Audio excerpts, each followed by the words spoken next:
ನಮಸ್ತೆ. TV20 ಕನ್ನಡ ವಾಹಿನಿಗೆ ಸ್ವಾಗತ. ಬೆಳಗಾವಿ ಜಿಲ್ಲಾ ವಿಭಜನೆಯ ವಿಚಾರ ಸುಮಾರು 25 ವರ್ಷಗಳಿಂದ ಸರ್ಕಾರದ ಪರಿಶೀಲನೆಯಲ್ಲಿ ಇದೆ. ಇದು ತುಂಬಾ ಗಂಭೀರವಾದ ವಿಷಯ. ಇದರಲ್ಲಿ ನಾನು ಕೂಡ ಚರ್ಚೆ ಮಾಡಿ ತೀರ್ಮಾನ ಕೈಗೊಳ್ಳುವ ಅವಶ್ಯಕತೆ ಇದೆ ಎಂದು ಕಂದಾಯ ಸಚಿವ ಕೃಷ್ಣ ಬೈರೇಗೌಡರು ಹೇಳಿದ್ದಾರೆ. ಬೆಳಗಾವಿಯಲ್ಲಿ ಮಾತನಾಡಿದರು. ಜಿಲ್ಲಾ ವಿಭಜನೆ ಅನುಷ್ಠಾನ ನಮ್ಮ ಇಲಾಖೆಯಿಂದ ಆದರೂ ಕೂಡ ಮೇಲ್ಮಟ್ಟದಲ್ಲಿ ತೀರ್ಮಾನ ಆಗಬೇಕಾಗಿದೆ. ಅಲ್ಲದೆ ಈ ವಿಚಾರದಲ್ಲಿ ರಾಜಕೀಯ ಭಾಷೆ ಸೇರಿ ನಾನಾ ವಿಷಯಗಳು ಸೇರಿಕೊಂಡಿದೆ. ಆದ್ದರಿಂದ ಬಹಳ ಸೂಕ್ಷ್ಮವಾಗಿ ತೀರ್ಮಾನಿಸಬೇಕಾಗಿದೆ ಎಂದಿದ್ದಾರೆ.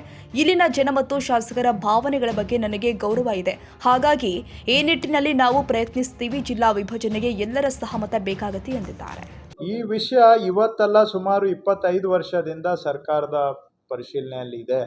ಖಂಡಿತ ಅದು ಗಂಭೀರವಾದಂಥ ವಿಷಯ. ಇದರಲ್ಲಿ ನಾನು ಕೂಡ ಇಲ್ಲಿ ಇದು ಚರ್ಚೆ ಮಾಡಿ ಒಂದು ತೀರ್ಮಾನ ಮಾಡಬೇಕಾದಂಥ ಅವಶ್ಯಕತೆ ಇರತಕ್ಕಂತಹ ವಿಷಯ ಅಂತ ನಾನು ಪರಿಗಣಿಸ್ತೇನೆ. ಬಟ್ ತೀರ್ಮಾನ ಮೇಲ್ಮಟ್ಟದಲ್ಲಿ ಆಗಬೇಕು. ಅನುಷ್ಠಾನ ಇಲಾಖೆ ನಮ್ಮದಾದರೂ ಕೂಡ ಭಾಳ ಮೇಲ್ಮಟ್ಟದಲ್ಲಿ ಆಗಬೇಕಾದಂಥ ತೀರ್ಮಾನ. ಜನಗಳ ಭಾವನೆ ಬಗ್ಗೆ ನನಗೆ ಗೌರವ ಇದೆ, ಶಾಸಕರ ಭಾವನೆ ಬಗ್ಗೆನೂ ಕೂಡ ನಮಗೆ ಗೌರವ ಇದೆ. ಮೇಲ್ಮಟ್ಟದಲ್ಲಿ ಇದ್ರ ಬಗ್ಗೆ ಒಂದು ತೀರ್ಮಾನ ಆಗಬೇಕಾಗತ್ತೆ. ಆ ಪ್ರಯತ್ನ ನಾವು ಮಾಡ್ತೇವೆ. ಬಟ್ ಅದರಲ್ಲಿ ಅರ್ಥ ಇದೆ, ನೀವು ಹೇಳೋದ್ರಲ್ಲಿ ಅರ್ಥ ಇದೆ.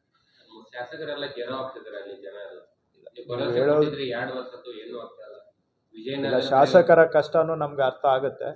ಇದು ನಿಮಗೂ ಗೊತ್ತಿದೆ. ಇದರಲ್ಲಿ ಒಂದು ಆ ರಾಜಕೀಯ ವಿಷಯ ಒಂದೇ ಅಲ್ಲ, ಎಲ್ಲ ನಾನಾ ವಿಷಯಗಳು, ಭಾಷೆ, ಮತ್ತೊಂದು ಮಗದೊಂದು ಎಲ್ಲವೂ ಕೂಡಿರೋದ್ರಿಂದ ಭಾಳ ಸೂಕ್ಷ್ಮವಾಗಿ ನಾವು ತೀರ್ಮಾನ ತೆಗೆದುಕೊಳ್ಬೇಕು.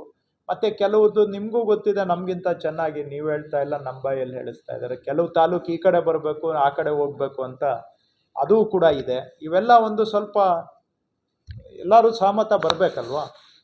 ಬಟ್ ಆ ಬೇಡಿಕೆಯಲ್ಲಿ ಅರ್ಥ ಅಂತೂ ಇದೆ, ನಾನು ಒಪ್ತೇನೆ.